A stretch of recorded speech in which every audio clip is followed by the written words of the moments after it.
हरे कृष्णा माता जी, आपका बहुत बहुत धन्यवाद। बहुत ही सुंदर प्रश्न और श्रेष्ठ प्रश्न पूछा आपने।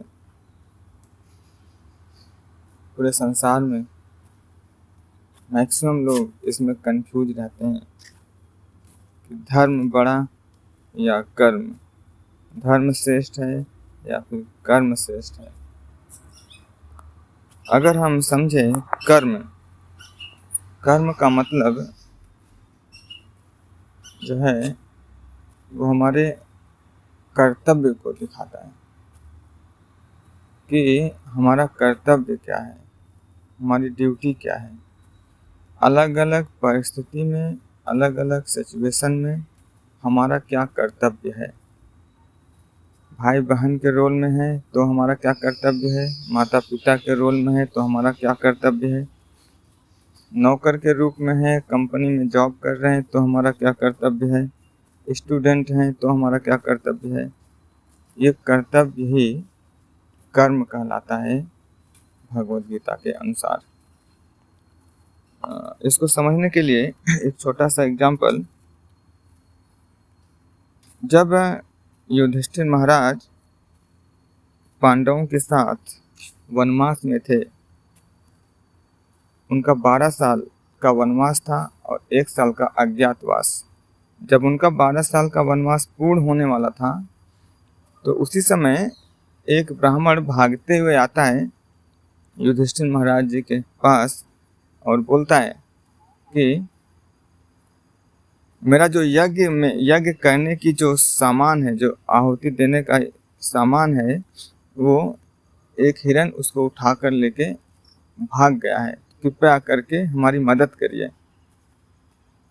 तो युधिष्ठिर महाराज जी बोलते हैं कि हम लोग क्षत्रिय हैं और हमारा ड्यूटी है ब्राह्मणों की रक्षा करना, इसलिए सभी लोग उस हिरण के पीछा करने के लिए निकल गए। पीछा करते करते करते करते काफ़ी दूर जाते हैं, लेकिन हिरण को तो पकड़ नहीं पाते। एक वृक्ष के नीचे बैठकर थके हारे बैठ जाते हैं। उस समय उनको बहुत प्यास लगती है। तो युधिष्ठिर महाराज बोलते हैं कि पास में जाकर देखें, नकुल जी को बोलते हैं कि जाके देखें वहाँ पर पानी हो तो लेके आए। तो नकुल जी वहाँ जाते हैं और जैसे ही उनको एक तालाब दिखता है, वो पानी पीने लगते हैं। तो वहाँ से आवाज़ आती है, यहाँ का पानी पीने से पहले आपको उत्तर देना पड़ेगा, फिर आप पानी पी सकते हैं। क्योंकि ये क्षत्रिय थे तो उन्होंने उसको इग्नोर किया। बोले मैं क्षत्रिय हूँ, मैं क्यों उत्तर दूँ, पहले प्यास लगी पानी पीऊँगा। ये भावना लेके वो पानी जैसे उठाए वहाँ बेहोश हो जाते हैं। फिर सहदेव गए, अर्जुन गए, भीम गए, सब बेहोश हो गए। लास्ट में जब युधिष्ठिर महाराज जाते हैं तो जैसे वो पानी पीने लगते हैं तो फिर वो फिर से दोबारा प्रश्न करते हैं, वहाँ से आवाज़ आती है और फिर युधिष्ठिर महाराज जी बोलते हैं, क्योंकि ये धर्म निष्ठ थे और वो हर एक चीज़ को भगवान से जुड़ा हुआ देखते थे, इसलिए उन्होंने ये समझा यह जल मेरा नहीं है, निश्चित रूप से जल का कोई तो कोई मालिक है, इसलिए वो प्रश्न पूछ रहा है। इसलिए उन्होंने कहा ठीक है। और वो प्रश्न का उत्तर देने लगे। उन्होंने लगभग 100 प्रश्न पूछे। सब का उत्तर जब युधिष्ठिर महाराज जी ने दे दिए तो बोले मैं आपसे बहुत खुश हूँ, अब आपके पास एक मौका है। अब आप ये बताइए कि आपको एक आशीर्वाद मैं देता हूँ कि इनमें से आप किसी एक को जीवित हो सकते हैं, आप कौन सा सिलेक्ट करना चाहोगे। तो युधिष्ठिर महाराज जी ने बोला कि आप मुझे नकुल को दे दीजिए, नकुल को जीवित कर दीजिए। फिर वो जो यक्ष के रूप में थे उन्होंने पूछा कि आप नकुल को क्यों लेना चाहते हो, भीम को ले लो, दुर्योधन को मार सकता है, अर्जुन आपको पूरे युद्ध पर विजय दिला सकता है, आप नकुल को क्यों ले रहे हो। तो युधिष्ठिर महाराज ने बोला नकुल को इसलिए ले रहा हूँ क्योंकि कुंती महारानी और मांधी माता जी, दूसरी माता जी, उनके मातृ नाम था शायद। तो बोले कि मैं तो कुंती का पुत्र हूँ अभी, लेकिन जो दूसरी मदर है उनकी कोई, अगर अगर मैं अर्जुन को लेता हूँ, भीम को लेता हूँ, तो मैं तो कुंती का ही माता का पुत्र को लिया, जबकि मैं एक ऑलरेडी पहले से हूँ। लेकिन जो मेरी दूसरी मदर हैं, उनके जो पुत्र हैं, उनमें से मैं एक को लेना चाहता हूँ। तो वो बहुत प्रसन्न हुए। कहने का तात्पर्य कि जो कर्म है, ये जो कर्म है, कर्म तो हमारे पास आएगा करने के लिए, लेकिन कर्म को हम कैसे करें, किसी भी कर्म को कैसे करें। जैसे युधिष्ठिर महाराज जी के पास कर्म आया कि भैया मेरे को ये कर्म करना है, इनमें से किसी को सिलेक्ट करना है, वो कर्म के रूप में वो सिलेक्ट कर सकते थे, लेकिन उस कर्म को सोच विचार करके समझदारी के साथ और धर्म समझदारी के साथ करना ही धर्म कहलाता है। कर्तव्य पूर्वक उस समय क्या करना चाहिए, क्या नहीं करना चाहिए, ये सोचना क्या कहलाता है, धर्म कहलाता है। तो कहने का तात्पर्य, धर्म क्या है, एक फाउंडेशन है। धर्म एक फाउंडेशन है और कर्म एक बिल्डिंग है। तो दोनों ही बहुत महत्वपूर्ण है। बिना धर्म के, बिना नींव के बिल्डिंग नहीं खड़ी हो सकती। उसी प्रकार से धर्म जो है फाउंडेशन है। बिना धर्म के हम अगर कर्म कर रहे हैं तो हमारे वो बंधन का कारण होगा। इसलिए हम सबको धर्म को क्या करना है, फाउंडेशन बनाना है। तो इसलिए ये बड़ा महत्वपूर्ण है धर्म। और धर्म का मतलब जो है जीव का स्वास्थ्य। धर्म वो है जो कभी परिवर्तित ना हो, जो कभी बदले ना। जैसे मनुष्य का धर्म क्या है, सेवा करना, तो सेवा तो करेगा ही करेगा। अब वो डिपेंड करता है कि वो सेवा क्या कर रहा है। अपने इंद्रियों की सेवा कर रहा है, भौतिक कार्य में लगा है। भौतिक कार्य करेगा तो इस भौतिक संसार में फंसेगा। जैसे युधिष्ठिर महाराज जी को मौका मिलता है कर्म करने का, अगर वो कर्म अगर हम लोग सोच समझ कर करते हैं, ग्रंथों के आधार पर करते हैं, तो क्या होगा, ये हमें भौतिक संसार से बाहर निकालेगा। तो धर्म का अर्थ है जीव का शाश्वत स्वभाव, भगवान की सेवा करना। और कर्म का मतलब जीव का कार्य, प्रयास या गतिविधि जो शरीर, मन या इंद्रियों से करता है।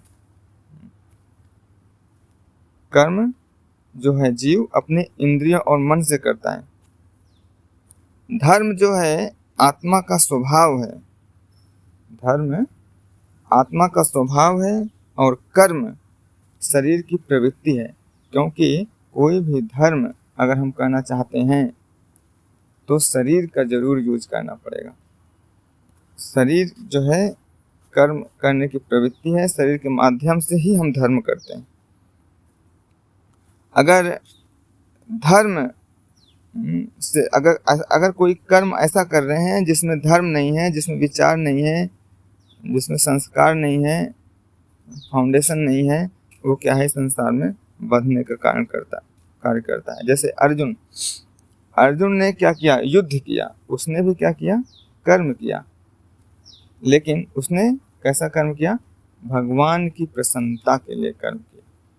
इसीलिए जो है हम सबको ये चाहिए कि हम कुछ भी करें, धर्म का मतलब ही है भगवान कृष्ण की प्रसन्नता। दोनों जरूरी है, धर्म भी जरूरी है और कर्म भी जरूरी है। लेकिन हमें कर्म ऐसे करना चाहिए जो कि भगवान को प्रसन्नता दे। जैसे अर्जुन ने कर्म किया, युद्ध किया, नहीं करना चाहते थे लेकिन भगवान की प्रसन्नता के लिए किया। उसी प्रकार से हम सबको भी हमारे जीवन का एक एक एक्टिविटी, अगर हम पढ़ाई कर रहे हैं तो हमें ये सोचना चाहिए, ये सोच कर पढ़ना चाहिए तो मैं पढ़ लिख कर अच्छे से क्या करूँगा, भगवान की सेवा करूँगा, भगवान के नाम का प्रचार करूँगा, धर्म को बढ़ाऊँगा। ये व्यक्ति का विचार होना चाहिए। ये नहीं कि पढ़ाई लिखाई करके अच्छी से शादी करेंगे और खूब इंदी तृप्ति करेंगे, मज़े करेंगे, घूमेंगे, ऐश करेंगे, ऐसा नहीं होना चाहिए। अगर कोई शादी करना चाहता है तो उसको ये सोचना चाहिए कि मैं शादी करूँगा तो मज़े लेने के लिए नहीं, मैं शादी करूँगा तो हम क्या करेंगे, एक बहुत सुंदर पुत्र या पुत्री उत्पन्न करेंगे जो कि कृष्ण भावना भावित होगी। उसको ऐसा ट्रेनिंग देंगे ताकि वो कृष्ण भावना भावित हो। इस प्रकार से अगर हम खा रहे हैं तो हम क्या करेंगे, उसको जो भी कुछ खाएंगे भगवान को अर्पित करके खाएंगे। सोने जा रहे हैं इसलिए सोने जा रहे हैं ताकि मैं सुबह उठकर भगवान की सेवा कर सकूं। इस प्रकार से हमें अपने जीवन में जो भी कुछ हो भगवान कृष्ण से जोड़ के करना चाहिए। केवल कर्म करने से भी मुक्ति नहीं मिलेगी। केवल कर्म करते रहें। कर्म तो वो मछली बेचने वाला भी करता है, मीट मांस काटने वाला भी करता है, दारू पीने वाला भी करता है, उससे मुक्ति मिलने वाली नहीं। और धर्म जान ले खूब सारे धर्म की ज्ञाता हो जाए, शास्त्रों का अध्ययन करके सब कुछ जान ले, लेकिन अपने जीवन में उतारे ना तो भी बेकार है।